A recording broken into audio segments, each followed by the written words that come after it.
bom dia. We are dia. here for one more podcast. We have a couple of questions to answer. And how are you feeling today, Rafael? Really good, yeah. Feel nice training in the morning, summer camp with the kids. I'm awake. Good. I'm awake. We did a lot of ice in the weekend. It was very good. Sunday ice. You did ice twice? therapy. You Yeah, did twice Saturday and already, Sunday. We played a lot of ice this weekend. It was very good, very rewarding. Yeah, great fights by the way, as well Saturday Yeah, I too. watched the fights on Saturday. It was very, very good. What's the first question that we have today? So the question that we have for one of the students that we had before, we always get this question like how to train with different body types. In Jackson now we're gonna share a little bit of the experience of what we had. I'm a smaller person. I'm 5'8", 165, 170. It varies. And then in Jackson, what you're like 200 pounds and 6 what? 6'3". 6'3". So the difference is that we have as how to train more efficiently, how to help not only help your partner, but how for your own body type, how can you adapt your own techniques and everything. So that's basically the question: how to train when you're bigger, how to train when you're smaller. So we have that both experience. So what do you think in your experience? My experience when I started training Jiu-Jitsu, before I go to the gym for the first time, I've been invited many times from the Jiu-Jitsu crew. They used to come and, hey, come train Jiu-Jitsu, you're gonna like it because you're very big. You know, I used to hear that all the time.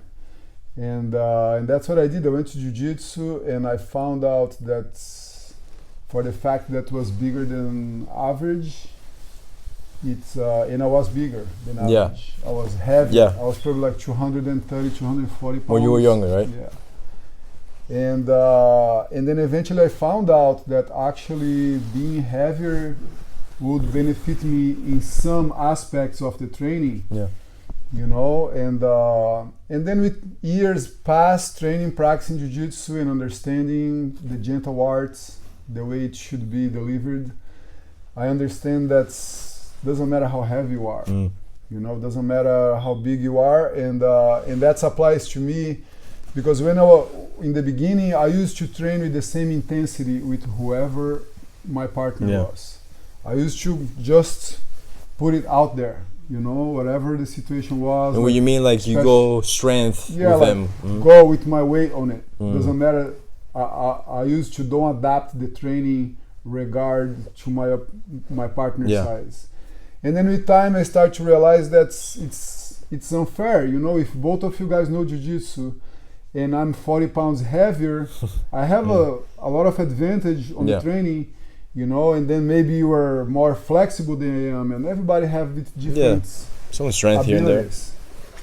You know, and today the way that I see it, and I've been actually, I talked about this with a student the other day, and he actually clicked. You know, I told him he was training with a much smaller guy, and he was going very hard, and he was putting a lot of heat on the guy. And I say, hey, very good, you're doing very good. You know, I can see that you can control him very well. But he's like half of your size. Yeah. You know, how do you make that training with somebody like 40 pounds lighter than you productive? Yeah. You know, and then I explained to him like, hey, when you train with that specific partner, you have to play only defense. Yeah. Okay, that's the only thing you're gonna try to do because you also have to learn that better. He's a blue belt, you know, like breaking in through the being comfortable in the uncomfortable. And he was like, oh yeah, that makes sense. And then I realized that was the same thing what I used to do. You know, I used to just go train regardless of the size, just go one speed.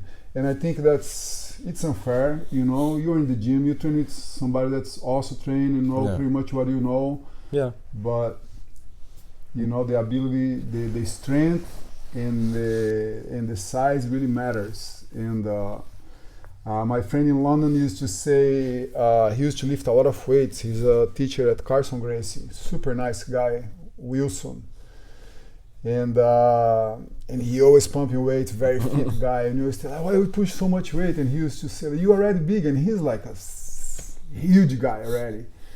And he always say to us like, yeah, but we talk about leverage, right? It's all about leverage, but a 250 pounds muscle guys can make much more leverage than a 150 pounds guy. Yeah. You know, like it's you know, if you're bigger and stronger, you can make much more leverage on your movements than somebody that's also playing leverage. You know, for example, my brother Lyle, you know Lyle, he's 7'6". How tall is Lyle? 6'7", I think. 6'7". He's a very tall guy, 270 pounds. You know, like very big guy, purple belt, nearly a brown belt now. Yeah. You train with him and he adapts. Yeah. Immediately he adapts for everybody. You see, he always sitting guard. He always gonna play guard. Usually to be more explosive. Now he's more comfortable underneath the positions too. You know, it's a guy like when the first time you're gonna train with Lyle and I say, hey, you go with Lyle. Oh man, everybody, with Lyle, and you go and then you see like, oh, he's just the coolest person ever, you know, and he can crush you with his finger, he wants you know, like he gets with his finger and he can crush you. But he really know how to deliver that and make the train positive. Yeah, you know, fun. We always say that like keep it playful. Keep playful and submit your partner, but never discourage him, right? So if you're a big guy and heavy and strong, and you go and that little guy stronger, you know, he's not gonna be a welcome partner for him anymore. And what do you think that is the thing for them or for you that help you to learn a little bit better with your jiu-jitsu, meaning that that you were a little bit more bigger than everybody else, so you were using your strength because you didn't have your technique.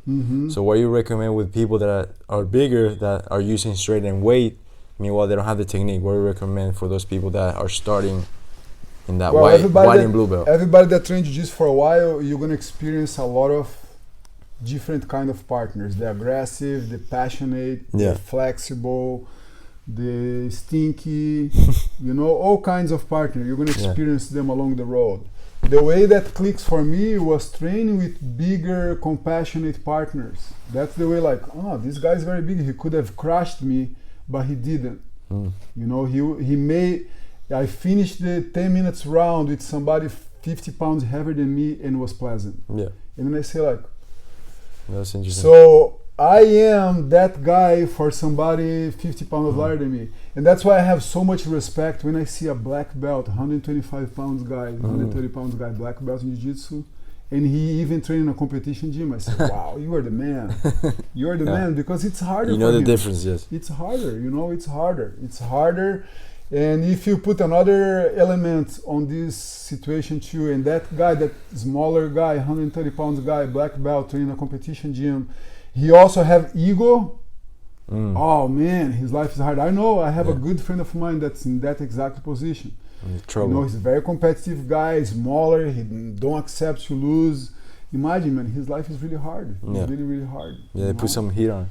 Yeah. No, and for example, in my experience, that helped me to just improve my jiu-jitsu, and why I asked Jackson the question of why he recommends and why it worked for him, because most of the people that I go with that are bigger than me, they was using strength and weight to compensate the lacking of technique, right? And so people in Jackson can attest to this. They're purple belt, brown belt, and they're still using that aggression, right? Yeah. But for people that are a little bit smaller or can relate to me, right?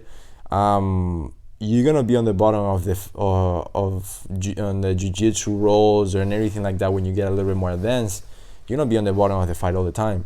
So what I would recommend is to pass that white, blue belt to purple belt, practice your defense as much as you can, so that way when you get to purple, now you can refine a little bit your attacks and you're comfortable on the bottom. So it's gonna be the hardest test, and we have to be there. And what I mean by we have to is that we don't have any options. We're always gonna be there because we're gonna get rolled over, bench off, because people are way stronger than us in that part. So we have to learn the technique of how to defend and escape and wait for the right moment, so that way we can be super calm in the bottom, survive, and then when we're in that place, now we can go on top and control and learn how to attack. So just be comfortable in the bottom position so that we can refine the defense, and now when you're there, you escape, and when you're on top and you start to practice your attacks and you fail, because you're gonna fail, that's no problem.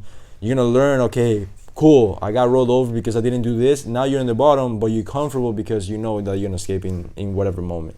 So that's why the defense goes through super important. And we talked about this the last time, that white belts and blue belts have to focus on the defense as much as you can. Yeah. The blue belt learning jiu-jitsu in the beginning, then the blue belt just defense, because that's your path. That's the longest belt for you to start understanding. Minimize explosion and stress. In the training. Technique as much as you can and survive as much as you can. One tip for you big guys out there that still don't know how to control your weight and your strength.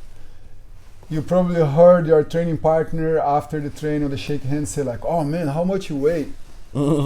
If you've been hearing that too often, man, you're strong. Yeah, man, you're strong. You lift weights, what do you do? You know, if you've been here that's too often, you should reevaluate the way you train with the little guys. Okay, make it pleasant and be the guy in the gym, regardless of your size, the guy that everybody wanna train with.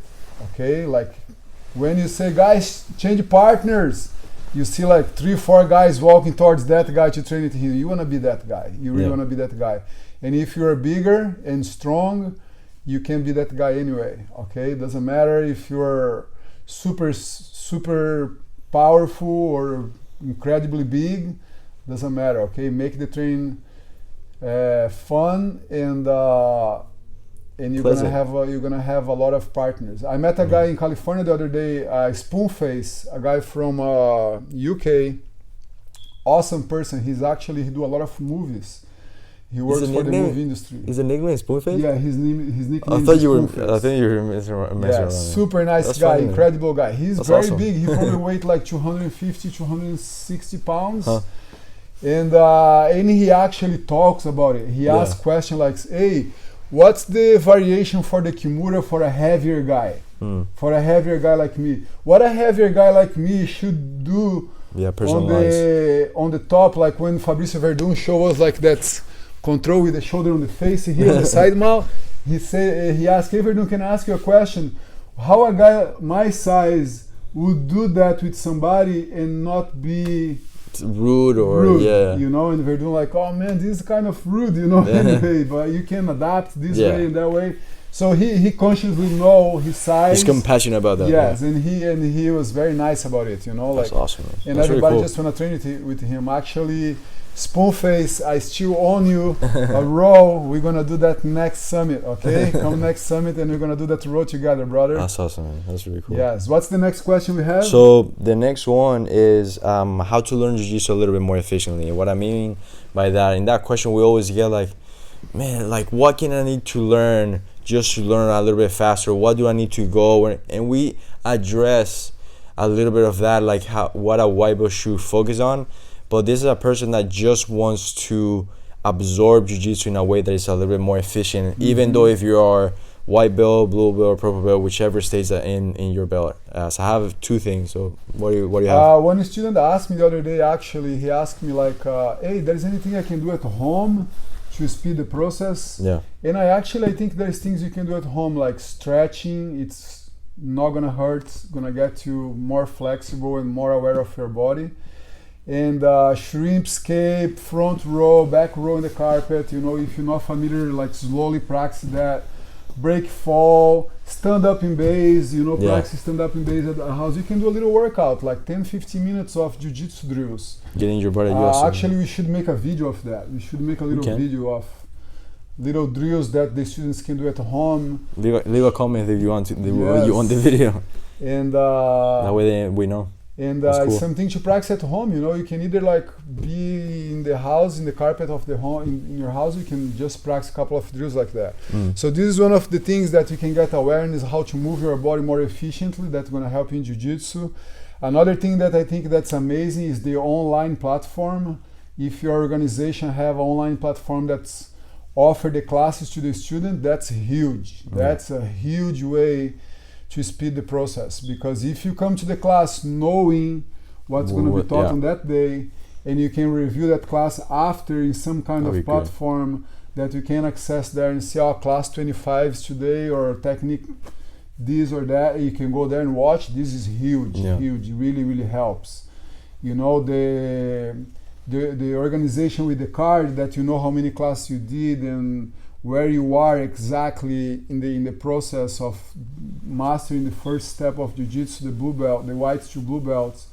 You know, you can always look in the calendar, oh, today is gonna be Kimura, so I'm very struggle to move my hips, so I'm gonna go here and I'm gonna watch the review it and everything, at least the drills, you know, like go and look at the drills of the technique of that day, and then you can always prepare and speed the process, you know, and ask questions in the class. What's hard for the students to ask questions, sometimes they feel awkward, they feel inconvenient to ask questions because, oh, that's so stupid, probably everybody knows the answer. No, ask questions as much as you can. Make it very, very open for students to ask questions, like pretty much like force them to ask you know, like really praise back when somebody asks a question, like, oh man, good question.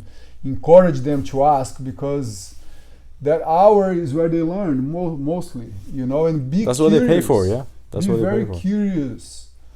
When there's two levels, you know, if you are still in the beginners group, you apply everything what you just said.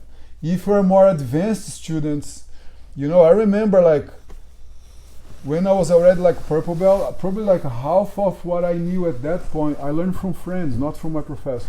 Interesting. You know, like from friends in the gym. Yeah, you know, training, hang out 10 minutes after, discuss a little situation that happened in training, and then maybe bring a question to the teacher from that discussion of you guys there. Hey, professor, look at this. What do you think about this?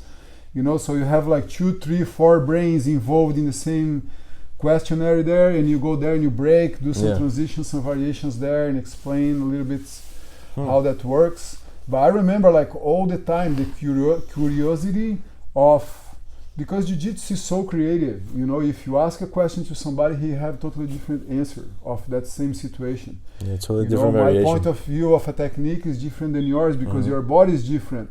And then bring us to the question number 1 we did today. You know, like sometimes the student come to me and say, look, professor, I can't do the technique in the way you show me. Yeah. I can't put my hand there. But I can do this way here. What do you think? Great. Yeah. It works. It's gonna bring you to the same final product. Good. Everybody gonna adapt in a different way. You know, so there's no right and wrong. There is a little for you model that we deliver to the student. Look, this is the model. This is what we think. This is what we believe that works better to everybody. Okay, learn this, and from here adapt the way you like it. You know, the way that you is gonna be more efficient for you. It's gonna be easier for you to apply and actually really apply when you're training. Because come on. There's so many techniques today there. People learn from all kinds of situations upside down. And, you know, like how much of that you really use training when you actually spar with somebody. You know, it's rarely. Just a few of it. You know, like you can teach, you can share, you can explain a lot of stuff. But actually, when you train and you're rolling with somebody, you use pretty much the basic with a little flower here and there. You know, so I believe that awesome. These are elements that would speed the process. You know, the curiosity. If you're able to have access online to a portal where your organization offer the classes, that's for me is the best tool. Is the way that I learn the most. And ask questions to your friends. You know, like especially when you train somebody, if you tap somebody, like make a little feedback, bring a little feedback about that. You know, when you tap somebody, like, hey. You okay? Yeah, I'm fine. Let's go again. Hey, you tap because of this, or you put your arm here and end up getting like that. And you know, questions is the thing that definitely gonna help you to bring a lot of things out of jiu-jitsu. That's perfect. No, what's personally helped you mostly? The online thing probably is where you learn the most. There's 2 things that helped me out, and one of the things you already said it. One of the things I already said it. That's something you said that Jackson and I have, because I always watch some Pedro Sauer videos. I mean, look it up. You don't know. But for me, what it worked, the one thing that worked for me a bunch, the first thing was teaching back to the other students. That was the main thing, and teaching with Jackson, helping with the students and everything.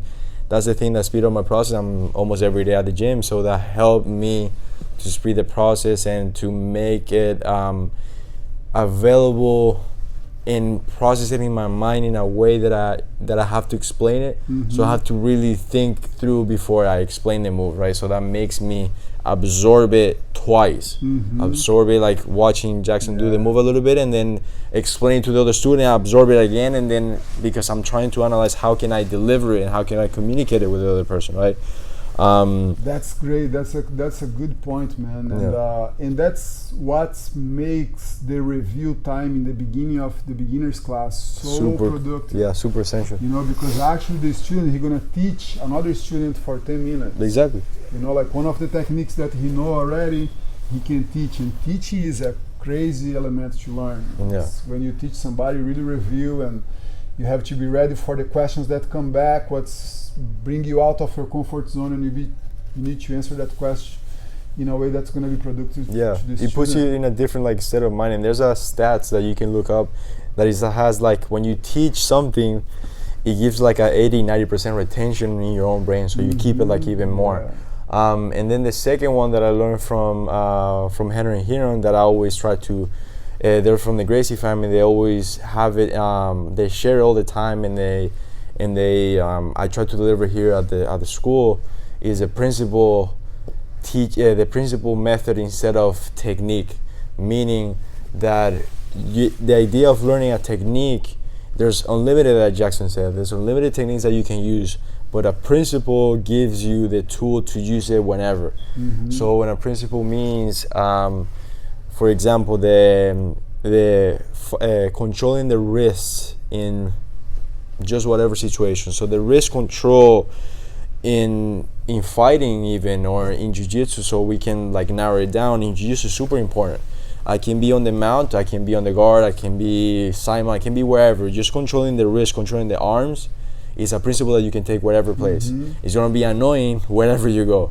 So that's a principle that you can take everywhere. The other one, it can be maybe like managing the distance, for example. Managing the distance meaning holding the neck, either the neck control or hugging the back. So you can use it whenever. If you're on the bottom, you can hug the back and hold the head, so that way there's no distance being created. Mostly it's gonna be on the bottom, but the bottom whichever position. It can be you being mounted, you on the being mounted on the side control, maybe you inside the guard. So you can use it wherever. You manage the distance, you can manage the damage in that situation there, you can manage the space that is being created. So the principle inside every technique, there's always at least a stack of principles working on that, and then you can take from there, and then you have to recognize it, so that way you can learn even faster. And that's how I do now. Every time that I teach a technique, I take a principle and say at the end, if I have the chance, so that way they understand why we're watching this technique and why there's a principle there that they can use wherever they go. It's super important. That's what helps me the most. And I don't learn techniques anymore. I just learn the principle of that technique, and then I just take it wherever I go. The foundation is the foundation is right there, so I can keep the foundation, keep going. So let's go to the last one before. Very good. The last question was an article that I read this week that was very interesting. The reasons why women should train jiu-jitsu that's not related with self-defense. We all know that when you learn jiu-jitsu and you have to defend yourself, you're gonna have an incredible, efficient tool to control somebody bigger, and that's a fact. We all know that for years now, the efficiency of jiu-jitsu in a fight situation. But what's the other things that are very positive for women to engage a jiu-jitsu academy? You know, and the number one is it teaches you to love your body for what it can do and not for what it looks like. Right? Okay. There is this stereotype of the beauty, you know, the Barbie size, you know, and women being fighting to achieve that stereotype for years. And I think jiu-jitsu teaches even more how much that doesn't matter. Right? Like how powerful you can be mentally, physically, without have that Barbie body. You know, jiu-jitsu really shows you, like, whatever body you have, you're gonna be good at it. And you know what? It actually connects with the first question, because because now that you said that in the first question, we said that how to train with our own body type, right? Yes. You start to be self-aware of your own body type and accepting it and respecting and loving it in a way. Because I'm the smaller guy in the gym, so I don't get into a complex of I'm gonna go super hard and super hard with the guys that are a little bit bigger than me, because I want to show that I can too. Right. You just accepting who I am. Imagine that. Let's create an example here. A random female that's unhappy with her body for years. She just not happy with what she have, right? And dealing with situation her whole life. And then she starts to do jiu-jitsu classes, and she feel like that body that she don't like too much is actually an awesome machine that can control and defeat that Barbie body that she always wished to have, right? Like how much that would empower her if she tried jiu-jitsu and she likes and she stick with it. Okay, the second is you don't need to be big and strong to be good at it. You know, 100%. we've just been talking about this for the whole podcast today. That size doesn't matter. You know, like sometimes I see students like, oh, I'm gonna get in shape and then I'm gonna come try a class. Wrong. Red flag. Go right ahead. there. No. You don't have to do that. No. Okay, you don't have to be in shape to try jiu-jitsu. You know, like you try jiu-jitsu and jiu-jitsu gonna get you there. You're gonna get the whole package together. Yes. The sisterhood in the mat is like no other. Is that true? Yeah, it's the amazing. family that you We make. see, like, we are very fortunate to have a lot of females in the gym, probably because how friendly our school is and how organized the programs are. We are very fortunate to have a lot of ladies, and we see like they never see each other before. They come and they met in the mats and they become good friends and start to come to the events together. We see mostly with the girls in the smaller classes. Almost the smaller classes are half and half now. Mostly the ones that are 9 to 13-year-olds. Half of the class already is girls, and they just go with each other and help each other in that mat, and they become super friends. Break so that taboo to train with a male, you know, like that's something that's very important that we're gonna bring it up. They're even better and than the boys. Brotherhood, sisterhood in jiu-jitsu is just one hood, you know. It doesn't matter if male, female. You're gonna hang out with everybody. Yeah, with everybody. The brotherhood, the sisterhood for me is just one thing. And the girls are better than the boys, but don't tell the boys, okay? Fourth, it smashes ideas about what a woman should or shouldn't do. You know, like go back 30 years ago, like, well, I told this story before, right? Which one? Me, 20 years ago, back in Brazil, being mad at my girlfriend because she wanna train jiu-jitsu. That was my mentality back there. Yeah. You know, like, no, you're gonna come train jiu-jitsu and this is not really for you. And, you know, just jealous that I'm gonna see she practicing with my friends. With older males, That's all right. That was my wrong mentality back ago. I apologize for that lady who was my girlfriend by the time. Today she's a brown belt and she teaches jiu-jitsu for kids. You know, and I already personally apologized for her many times. And that's the mentality up there. You know, like once you become part of this tribe, who said what you should and you should not do, you know, like it's just an amazing martial arts to do, and there is no rules to tell you to don't. Yeah. It makes you a positive role model for younger girls. What do you think about this one? This one I was a little bit... No, it's huge because, for example, one of the things that I learned today, and Mom like and I daughter said, came to the class this morning. How was it? Mom and daughter, first day trial class, 10 days free trial. Mom and daughter starting the same day. I was telling Jackson that today. Luckily, I have my girlfriend coming in, and my girlfriend is smaller than me and everything, but she now has 3 stripes, and she's getting every time she's getting better. And then I made her the main role of the class, because I want to show that not only that she's empowered and she can do the whole moves no problem and she can defend herself in any occasion, but as to the ladies, I want to show, because there's one girl there, one young girl, to show that they can do every single move. You don't have to be more powerful, you don't have to be more bigger. They can do the moves super easy, no problem for everybody. So all those things that Jackson said there, that shares in the article, it makes 100% sense in that part. And for example, my girlfriend being a role model, not even a role model for younger girls, but even a role model for friends There's one girl in one lady in the where she works that she's even smaller than my girlfriend, and she had a little like issue. They work in a store, and there's a person that tried to rob the store. So they just walk out with the clothing, right? And the girl just tried to stop the guy. The guy, of course, bigger than her and everything.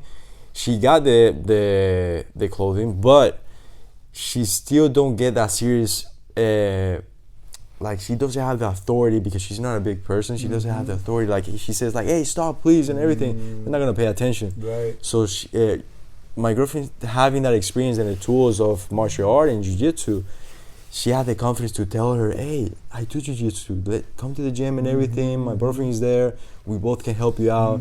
He's a teacher and everything. He can help you out a little bit more, but I'll be your partner and everything." Show her like, I'm doing it. Why can't you not? So empowering more people. So not only for young women, but for other ladies that are friends of people that are doing jiu-jitsu to empower their surroundings, right? So it's everything included. You can include younger girls. You can include your friends. Yeah. It's super good.